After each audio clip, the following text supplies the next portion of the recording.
बोले ये होता है सीएनटी में चेंज, अच्छे नियत से सरलीकरण बुरे नियत का परिणाम। पूरा का पूरा प्रकरण सिर्फ मुख्यमंत्री जी के गैर कानूनी तरीके से खरीदे गए जमीन को कानून नाली जमा पहनाने के लिए किया जा रहा है। ये हम दावे के साथ कह रहे हैं, मुख्यमंत्री ने जितनी अपनी इलीगल तरीके से अर्जित की गई संपत्ति है, इलीगल क्यों कह रहे हैं, क्योंकि जो उन्होंने आदिवासियों की जमीन दूसरे जिले में खरीदी है, कौन नहीं जानता बोकारो में उनकी जमीन है, कौन नहीं जानता आदिवासियों की जमीन उन्होंने गिरिडीह में भी खरीदी है। तो मुख्यमंत्री ने सिर्फ अपने फायदे के लिए इस कानून को पास कराने की एक कोशिश की है। कोशिश अभी हुई है, अभी तक इनको डर लग रहा है कि कैसा होगा। तो होता नहीं है कि पत्थर मार के देखा जाता है कितना पानी में उबाल। बोले विधानसभा का सत्र में पास हो जाएगा, इसमें कोशिश क्या, हम चोरी छुपे बोल रहे हैं, हम सीएनटी क्या गैर आदिवासी को फायदा पहुंचाने के लिए सरलीकरण कर रहे हैं। ये गवर्नर एक्सीड कर रहे हैं या गवर्नर को ऐसा नहीं करना चाहिए, तो उसको अब टीएससी से क्यों जोड़े? नहीं, मैं तो ये भी कहा कई राज्य ऐसे हैं जहां पे पावर कट किया बाबा भीमराव अंबेडकर का बनाया गया संविधान है, मुख्यमंत्री उसकी खिलाफत कर रहे हैं। ये लागू हो गया, क्या करेंगे बीजेपी, क्या करेगी? अगर मगर की जब स्थिति होगी तब तालाब में उतरा जाएगा, तब देखा जाएगा कि मगर में कितनी शक्ति है। लागू तो ना होने देंगे हम। कि एक आपके सरकार में टीएससी का निर्णय सरलीकरण, लोग सड़क पे उतर आए और इस निर्णय का स्वागत कर रहे हैं। अंतर है, कौन स्वागत कर रहा है? आम आदमी बोल रहे हैं। 4:30 PM। इससे किसको फायदा होगा पांडे जी, इस कानून के बनने से? आदिवासियों को फायदा होगा। कौन से आदिवासी पांडे जी? आप क्या कहना चाहते हैं, सिर्फ अमीर आदिवासियों को फायदा होगा? नहीं, हम वो नहीं। तो किस बड़े जमींदार को झारखंड का फायदा होगा? जमींदारी प्रथा खत्म हो गई है प्रथम जी। मैं तो वही कह रहा हूँ कि जो कोई नए जो जमींदारों की फौज है, उसमें किस नए जमींदार को फायदा होगा? आप क्या कहना चाह रहे हैं, टीएससी के निर्णय से मुख्यमंत्री हेमंत जी को फायदा होगा? उन पे मैंने नहीं कहा। तो आप कह तो वही रहे हैं कि उन बीजेपी जिस संस्थान को असंवैधानिक बताते नहीं थक रही थी, उसी संस्थान ने सरकार को सुझाव दिया है कि सीएनटी का जो कानून है उसके तहत थाना क्षेत्र की बाध्यता जो है उसको समाप्त कर दी जाए। और हमारे साथ बीजेपी के प्रवक्ता प्रतुल सहदेव जी हैं। प्रतुल, जोहार पांडे जी। जोहार। आप नमस्कार करते उसके पहले ही मैंने आपको जोहार करके झारखंडी संस्कृति की रक्षा कर ली, आप रस में बसा दिया। ठीक है। आप लोग तो टीएससी को असंवैधानिक मान रहे थे, बोल रहे थे। हाँ थे, मतलब अभी भी आप उसको मान। उन्होंने कहा है कि 1950 में जब ये संविधान बना था, उसी दौरान जो रेवेन्यू थाना थे उसी के तहत माना जाएगा और सब खरीद बिक्री होगी। ठीक है। अब वो लोग पूरा प्रसन्न हैं। बोले ये होता है सीएनटी में चेंज, अच्छे नियत से सरलीकरण बुरे नियत का परिणाम था। देखिए, जितने देर तक आप ये प्रश्न पूछते रहना, मेरे चेहरे से मुस्कुराहट नहीं हट रही। और इसका सिर्फ एक ही कारण था कि मुख्यमंत्री जी ने, माननीय मुख्यमंत्री जी ने घोषणा करते हुए कहा था कि ये आदिवासियों के लिए कल्याणकारी योजना है, जो स्टेप है, कल्याणकारी कदम है। किसके लिए कल्याणकारी था वो तो कुछ मिनटों में हम आपको सिद्ध कर देंगे। अब देखिए, हम उसे गैर संवैधानिक क्यों कहते हैं। ये देखिए, संविधान के पेजेस हैं, इसके आर्टिकल 244 का क्लॉज 1 में ये साफ लिखा है कि राष्ट्रपति जिस क्षेत्र को चाहेंगे उसे अधिसूचित क्षेत्र की दर्जा देंगे। और उन्होंने लिखा, with the governor of the state concern make fresh orders redefining the areas which are to be scheduled areas. यानी गवर्नर की सलाह पर राष्ट्रपति उन क्षेत्रों को भी बदल सकते हैं जिसे शेड्यूल एरिया बनाया जा रहा है। और राष्ट्रपति जब भी किसी निर्णय को लेते हैं तो राष्ट्रपति के प्रतिनिधि राज्य में कौन होते हैं पांडे जी? गवर्नर होते हैं। अब देखिए, 5th शेड्यूल एरिया है ये झारखंड का, 5वीं अनुसूची, पेशा कानून, जितना कुछ है 5th शेड्यूल एरिया है। पैरा 4 क्या कहता है? The president if so directs there will be established a TSC in state having scheduled tribe consisting of not more than 20 members. यानी राष्ट्रपति अगर चाहेंगे तो टीएससी का गठन होगा जिसमें 20 सदस्य होंगे। मैं नहीं कह रहा, संविधान कह रहा।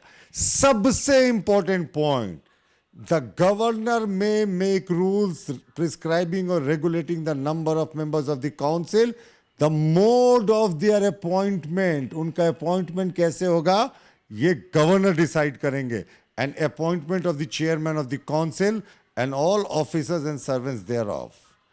अब आप बताएं, संविधान कहता है कि गवर्नर टीएससी के चेयरमैन का अपॉइंटमेंट करेगा, टीएससी के सदस्यों का अपॉइंटमेंट करेगा, और मुख्यमंत्री जी ने क्या किया कि इन्होंने जो 5th शेड्यूल एरिया में गवर्नर को ऐसे भी custodian of the tribal customary laws माना जाता है, मुख्यमंत्री जी ने क्या किया कि उससे गवर्नर को ही गोल कर दिया। एक गैर संवैधानिक इन्होंने आदेश को पारित करा दिया और कहा कि नहीं, अब टीएससी का जो गठन होगा वो मुख्यमंत्री करेंगे। अब ये संविधान के स्पिरिट के अगेंस्ट में है।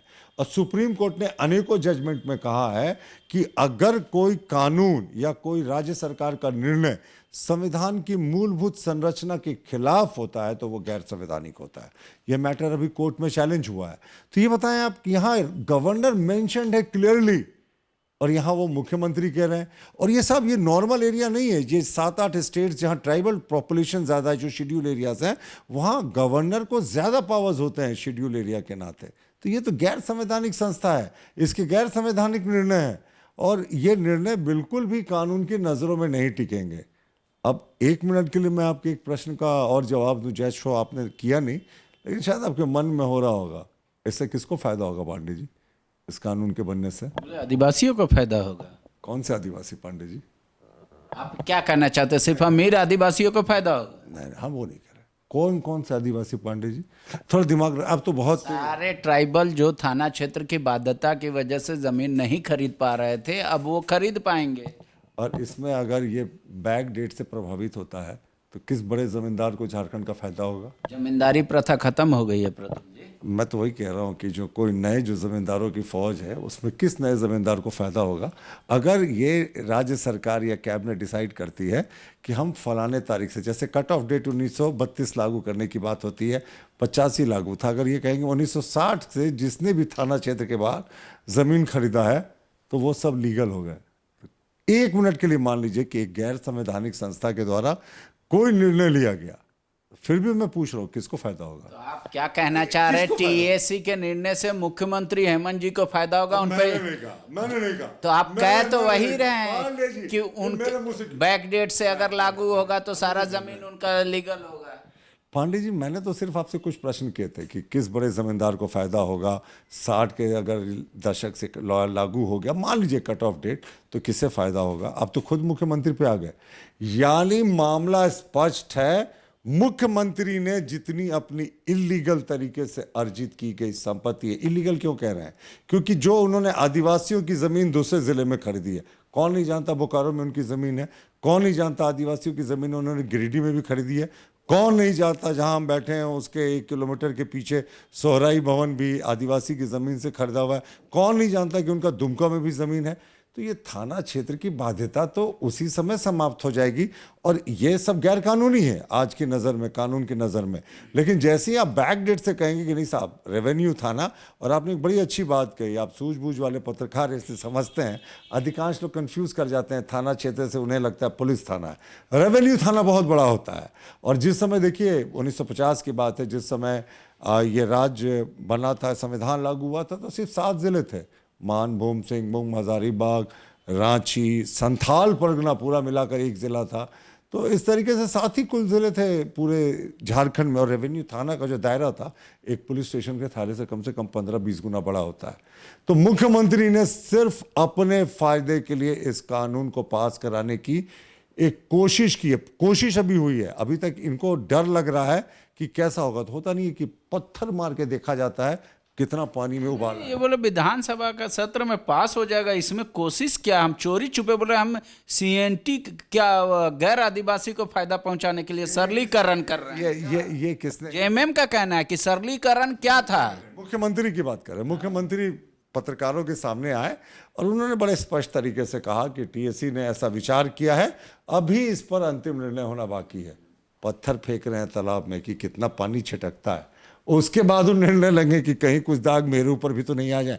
पूरा का पूरा प्रकरण सिर्फ मुख्यमंत्री जी के गैर कानूनी तरीके से खरीदे गए जमीन को कानूनन आलिज़मा पहनाने के लिए किया जा रहा है। ये हम दावे के साथ कह रहे हैं, और वो भी एक गैर संवैधानिक संस्था के द्वारा। इस टीएससी का अस्तित्व ही हम नहीं मानते। लेकिन कई लोग तो आपके भी सरकार में ये कह रहे थे कि एक गैर आदिवासी मुख्यमंत्री टीएससी का चेयरमैन नहीं हो सकता, वो भी असंवैधानिक बता रहे थे, उनका भी तर्क है। ये संविधान में आप देख लें, ये संविधान के निकाले गए प्रिंट आउट्स हैं, कहीं आपको ये नहीं मिलेगा कि गैर आदिवासी मुख्यमंत्री टीएससी का चेयरमैन नहीं हो सकता। लेकिन राज्यपाल को शक्तियां हैं टीएससी में, तो संविधान में वर्णित है, पैरा 4 शेड्यूल 5। माननीय मुख्यमंत्री जी, आप इस शो को देखते हैं, हमें पता है, देख लीजिए पैरा 4 शेड्यूल 5। आप जैसा बात बोल रहे हैं, अभी सुप्रीम कोर्ट में हाल फिलहाल में निर्णय आया है, वो कई बार गवर्नर हाउस पे भी उंगली उठ जा रहा है।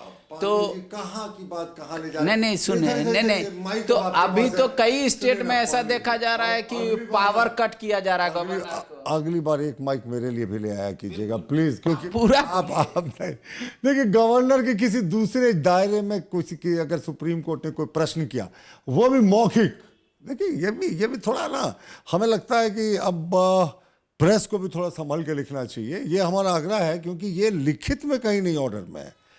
जजेस ने कह तो दिया, लेकिन कल इस मुद्दे पे चैलेंज नहीं हो सकता है। तो किसी दूसरे मुद्दे पे अगर कहा कि गवर्नर एक्सीड कर रहे हैं या गवर्नर को ऐसा नहीं करना चाहिए, तो उसको आप टीएससी से क्यों जोड़े? नहीं, मैं तो ये भी कई राज्य ऐसे हैं जहां पे पावर कट किया बाबा भीमराव अंबेडकर का बनाया गया संविधान है, मुख्यमंत्री उसकी खिलाफत कर रहे हैं, दलितों का अपमान कर रहे हैं मुख्यमंत्री, अंबेडकर जी का अपमान कर रहे हैं। संविधान में गवर्नर लिखा, आप चीफ मिनिस्टर को दे दीजिएगा शक्तियां। यही बाबा अंबेडकर के अनुयायी होने का दावा करते हैं। ये लागू हो गया, क्या करेंगे बीजेपी, क्या करेगी? अगर मगर की जब स्थिति होगी तब तालाब में उतरा जाएगा, तब देखा जाएगा कि मगर में कितनी शक्ति है। लागू तो ना होने देंगे हम लोग। एक तो ये टीएससी गैर कानूनी है, पूरे तरीके से गैर कानूनी है। अगर टीएससी कानूनन रूप से कुछ रिकमेंडेशन करती तो उस पर कुछ विचार होने की संभावना थी, पर ये तो गैर कानूनी टीएससी है साहब। इसको तो मुख्यमंत्री जी ने अपने जितने यस मैन है सबसे भर दिया। कुछ तो विधायक और बाकी जो इंडिपेंडेंट प्रतिनिधि हैं सब कहीं ना कहीं उन्हीं की विचारधारा से जुड़े हुए हैं।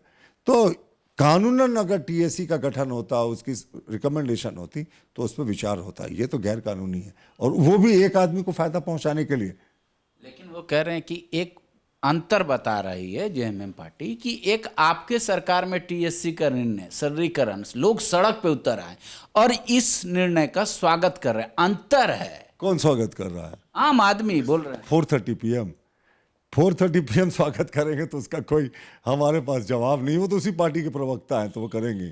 कहाँ विरोध भी कहाँ, और विरोध कैसे नहीं दिख रहा? हमने तो देखा, देव कुमार धान का बयान देखा, उसके बाद डकला सोहर समिति का देखा कि ये टीएससी में किसी तरीके की, ये माफ कीजिएगा, सीएनटी एक्ट में किसी तरीके की छेड़छाड़ होगी तो हम उसका कड़ा विरोध करेंगे।